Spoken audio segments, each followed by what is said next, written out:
Pokemon card illustrations have evolved considerably over the last 29 years, with the most recent sets pushing those boundaries even further. And the latest set, Journey Together, looks to continue that trend by bringing back trainers Pokemon, cards that feature some of the most popular trainers over the years alongside Pokemon from their teams. Known in Japan as battle partners, Journey Together features some of the best illustrations and designs we've ever seen. The return of art rares, a healthy spread of special art rares, and phenomenal illustrations by some of the TCG's most decorated artists make this one of Pokemon's most complete sets yet. But it's easy to automatically hype up new Pokemon sets as they come, and they won't stop coming. So is Journey Together just another set simply waiting to be forgotten? Or could it be one of the most complete TCG sets released in the last 5 years? To find out, we'll have to dive into the nitty-gritty, from the cards you can find, to the artists who bring it to life, to everything wrong with it. This is an honest review of Journey Together.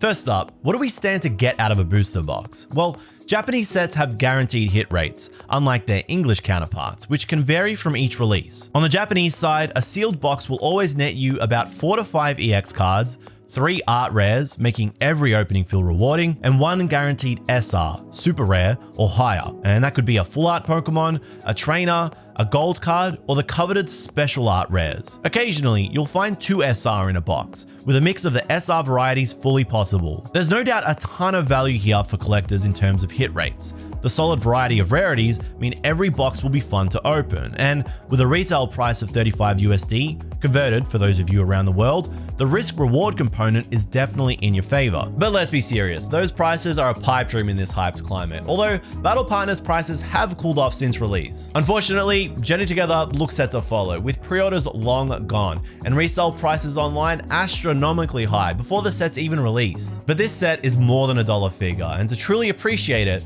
we need to dive into what's on offer for both English and Japanese collectors. Starting right at the top, the return of trainers Pokemon. A concept first introduced in the year 2000 with Gym Heroes, these are Pokemon part of teams of gym leaders or prolific trainers from the games and anime. With multiple variations over the decades, they're characterized by a portrait of the trainer on the card and the trainer's name at the top. In Battle Partners, these have all been selected with focused intent. Collectors are drawn in with fan favorite selections over the years. N from Gen 5, Lillie from Gen 7, Hop from Gen 8, and more recently, Iono from Gen 9. It's a diverse selection, as N is the most popular amongst the 18 and onwards bracket.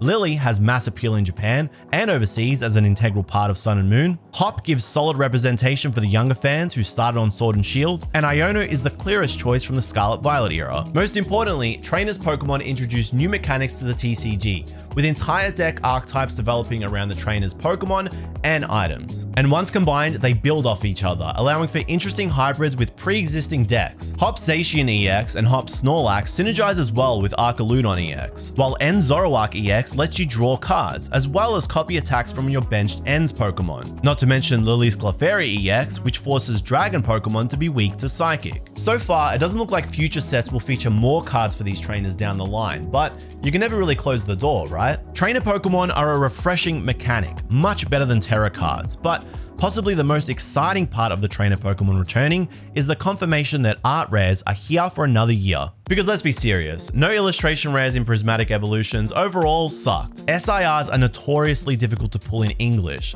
unlike their Japanese counterpart, where you'll find 1 per box. But with no other rare variant matching their energy, most collectors were left feeling pretty ripped off by Prismatic Evolutions. And while the Master Ball variants might be rarer and more elusive, art rares are often ultra detailed, full card illustrations that are much more eye-catching. Thankfully, they've returned in full force this time around, with stunning renditions of trainers together with their Pokemon in a style very reminiscent of Dream League and Cosmic Eclipse. N's Reshiram leads the way, illustrated by Buntojo, who debuted with the Mewtwo art rare from 151. Their past Pokemon works are traditionally gritty, but their depiction of N's Reshiram leans into their personal style, influenced by games like Fate Grand Order and Genshin Impact. Much brighter, with a feeling of hope descending from the heavens. N actually has 2 art rares here, with the peaceful N Zoroark by Megumi Mizutani, an artist who's depicted N plenty since their debut in 2012. Mizutani Sensei has a decorated history with Pokemon, having designed many of them,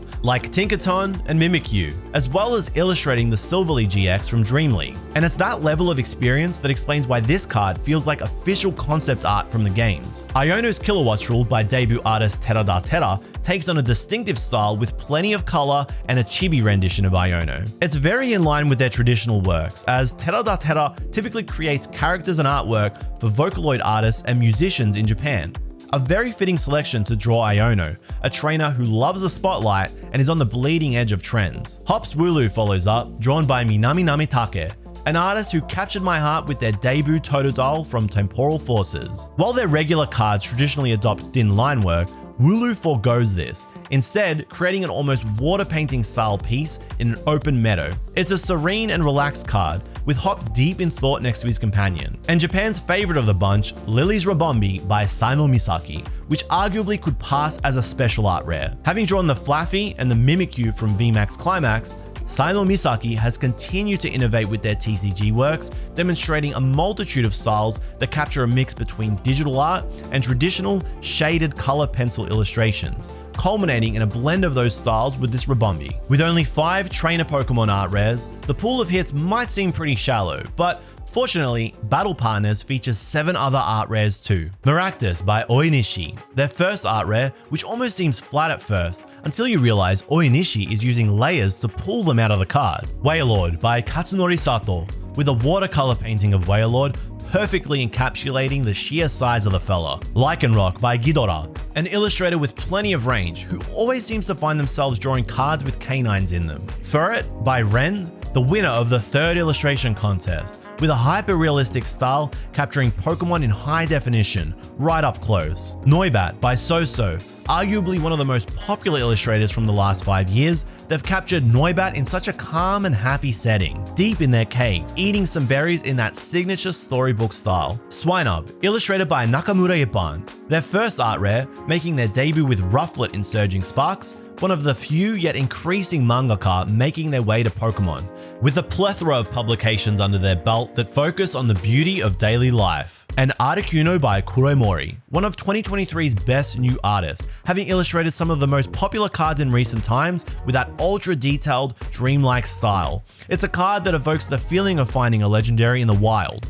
No surprises here from an artist who's worked on IPs such as Final Fantasy. With 3 art rares per booster box and a diverse range of cards to find, Battle Partners really excels in this department. It's a strategy that has clearly worked. The prices for this set before release are wild, and pre-release events have been selling out. And the Pokemon Company know that illustration rares will drag people back in no matter what, as evidenced by the return of box toppers in Journey Together. I mean, even Pokemon Japan played with this idea too by making Iono's Watch Rule a pre-order promo. Illustrated by Mingo, it's their first art rare in their signature pop art style, heavily saturated and literally beaming with color. I'd been waiting for Mingo to draw an art rare since their debut with Rabscar, and they've more than delivered with this Watch Rule. Hardcore Japanese collectors avoided paying $50 for this on release by ordering directly from Japan.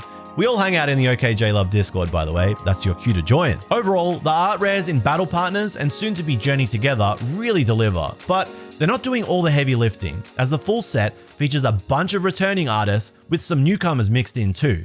Over the past few years, I've loved seeing an appreciation for the regular illustrations develop amongst collectors. Hearing personal stories from you about unique binders, artist collections, or just the cards that brought you into Pokemon in the first place. Battle Partners and Journey Together really feel like a celebration of the artists who give these TCG sets life, with 91 artists involved this time around and a few making their debut, such as Izuk with their rendition of Beldum, using soft brushes and subtle shading, forgoing traditional outlines to create a sketch of Beldum searching through a cave. Izuk has a deep portfolio in this style, but they've also illustrated a number of English textbook covers for the NHK in a more manga style. Yoshimi Miyoshio illustrates this beautiful Rockruff, gleefully prancing around alongside Kasaroya Lake in an ultra-colorful pop art vibe that Miyoshio adopts in their other work. Technically, it's their second card after Rowlet, but with such a big gap, I'd say they're still relatively new. And as mentioned, plenty of fan favorites return here too, as Tomokazu Komiya illustrates Noibat,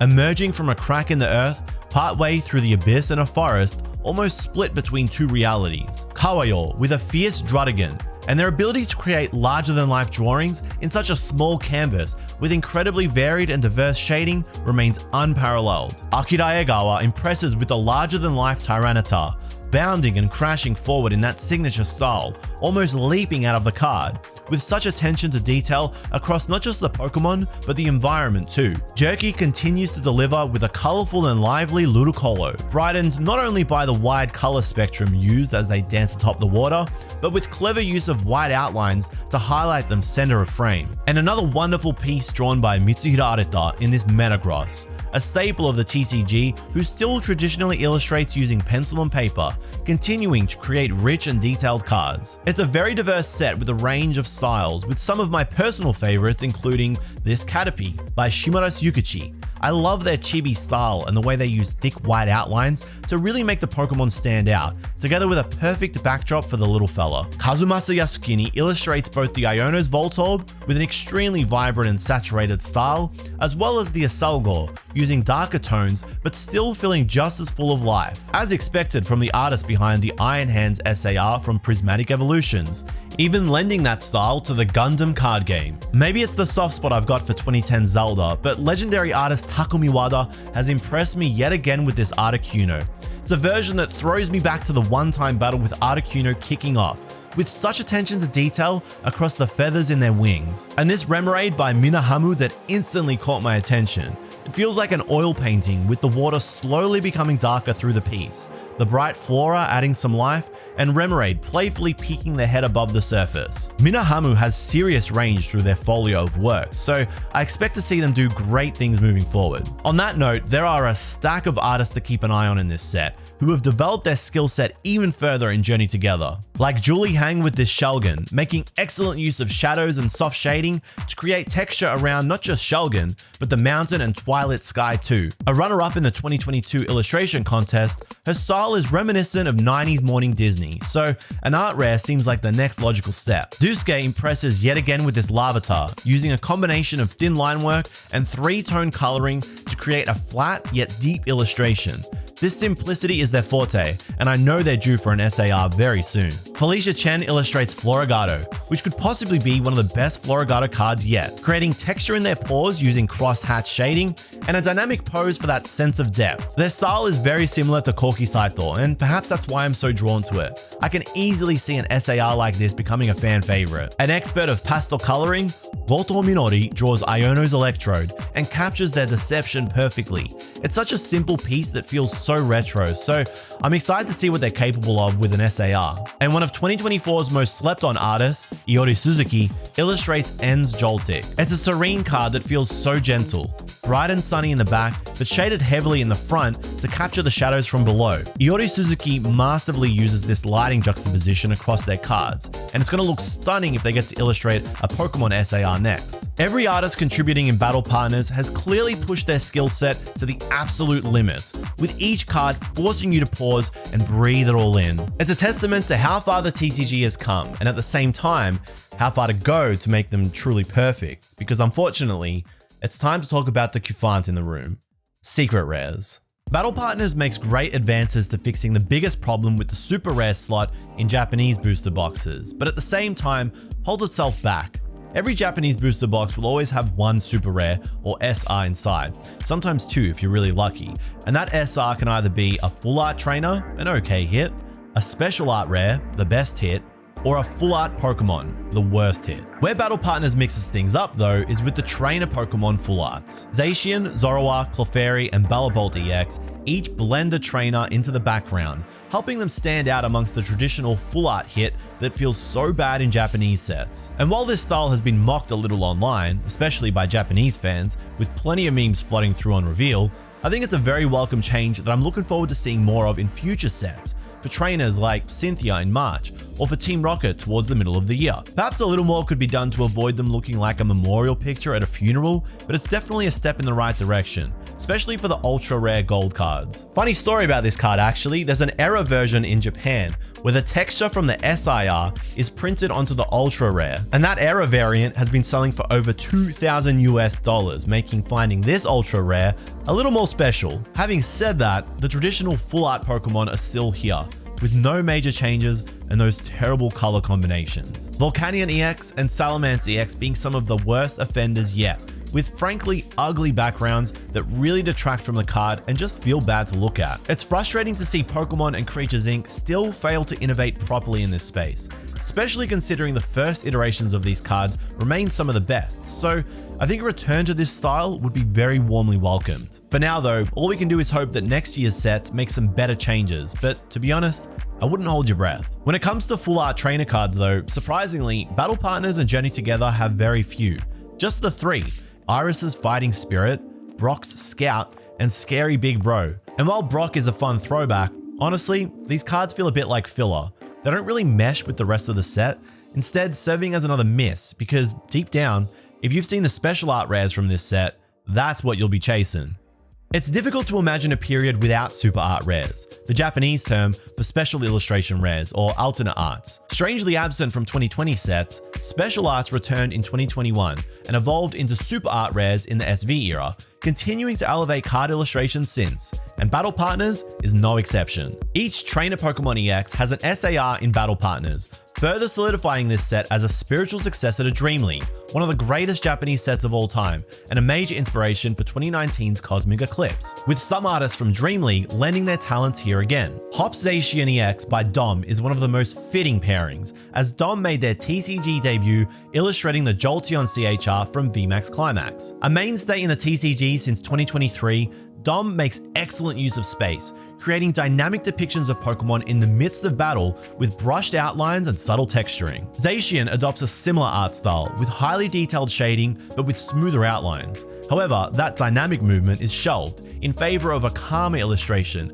that demonstrates Hop's character development in Sword and Shield. Composed and confident next to Zacian, a truly beautiful piece that really exemplifies the scale of Zacian too. But that's just the beginning, as it's followed up by Iono's Bellibolt EX, drawn by the winner of the first illustration contest, Yu Nishida. And it's an interesting return to her original style, as recent illustrations have typically been much bolder, with deeper coloring and very subtle shading, making the Pokemon almost feel glossy at times. Much like her winning piece in 2018, the Japan-exclusive Gardevoir promo, with softer shading and stronger shadows, Bellibolt feels much fuzzier, perhaps a fitting look alongside the pastel Iono, who's drawn in a manga style that's really similar to Yu Nishida's Worker and her depiction of Licia. And much like Zacian, the scale of Bellibolt is clear, with Iono barely fitting in the frame. Now shifting to a smaller Pokemon comes Lillie's Clefairy EX by Susumu Maya. And yes, I did actually pull this. Here's my actual reaction. Oh! Oh my god! Oh my god. Wowee. I haven't felt like that for a fucking hot minute. Jesus. Having debuted with the Swordsbuck and Dealing art rares in 2024, which each have an incredibly broad color palette, Susumu Maya has contributed some of the TCG's most defining illustrations, from Swanna to Eevee through to Sylveon more recently, each with incredibly bright spectrums. Lillie's Clefairy EX is no exception. Both the Field of Flowers and Clefairy are highly saturated, creating a strong contrast next to Lillie, who overall helps to cool the frame. No surprises here from Susumu Maya, a highly talented illustrator and mangaka, author of The Food Diary of Miss Maid, with another art rare right around the corner too. And my far and away favorite of the set, Zoroark EX by Megumi Mizutani, making them the only artist from this set drawing an art rare, Zoroark, and an SAR too, functioning almost as an extension of the art rare, and maintains their controlled demeanor in both cards, despite Zoroark having evolved into their darker form. And even though Megumi Mizutani has drawn N across a multitude of cards over the years, this could be my favorite version. It bleeds concept art, almost like a lost relic from the black and white development years. With such strong trainer Pokemon SARs, Battle Partners and Journey Together could have left things here, but Creatures have gone one step further, as the set contains special art rares of non-trainer Pokemon too. First up is the hyper-detailed Volcanion EX by Akagi, which opts for a realistic depiction of the mythical. And I really like how they've used the brightness of the volcano below to cast a shadow upon Volcanion, adopting dynamic shading around the edges to make them really stand out. This card perfectly exemplifies the issues that plagued Terra Pokemon. See, Akagi illustrated the Greninja EX SAR, a very popular chase card, but a very busy illustration due to the dual surface and crowns of Terra Pokemon. Just as busy as their Cerulege EX from Terrastal Festival too. And while Akagi has done well with the source material both times, the Pokemon is very quickly lost in the background of each. Volcanion, however, eludes this issue, and with such pronounced texturing all around the card, it stands proud amongst the other trainer Pokemon SARs. And then possibly one of the best Salamence cards ever, illustrated by Tsuyoshi Nagano. This time in a fantasy style, evoking memories of Lord of the Rings or those old 90s medieval game covers. It's a setting Nagano-san is very familiar with, having illustrated many pieces in this style over the years for series such as Nobunaga's Ambition and even Star Wars novel covers. Much like Volcanion, there's a clear light source from the left, this time generated by the flames of Salamence, the twilight backdrop serving to highlight the bright, saturated Salamence while simultaneously dragging you into the world that Nagano-san has created. These 6 SARs together combine for one of the best spreads of chase cards in a Japanese set for some time, with none feeling like an afterthought and establishing a clear number 1 a tough task. Clearly, Pokemon want to start 2025 strong, having gone all out offering more to collectors in both Battle Partners and Journey Together. But are the SARs enough to warrant the price of admission? As a whole, Battle Partners and Journey Together each have a strong sense of identity, something that's been missing in Pokemon the last couple of years. With 91 artists involved, it's clear that Pokemon wanted this set to stand out,